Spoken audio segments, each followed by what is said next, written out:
Гад Яаломи жил в кибуце Нир-Оз. Харизматичный. Окруженный десятками близких друзей, он был любящим мужем, отцом троих детей, фанатом кулинарии и путешествий. Работал гидом в районе Мертвого моря, затем инспектором в управлении парков и заповедников Израиля. Знал каждый уголок Иудейской пустыни и Иорданской долины. Выпустил обширный справочник о скорпионах, обитающих на Ближнем Востоке.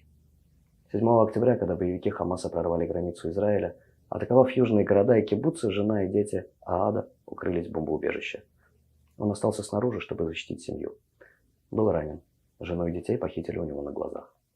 Жене с 2 дочерьми чудом удалось сбежать от террористов. 12-летний сын позже был освобожден в рамках обменной сделки. Сам Аад убит в плену. В феврале 25 года его тело возвращено в Израиль. Гад Яаломи, 49 лет. Его убил Хамас.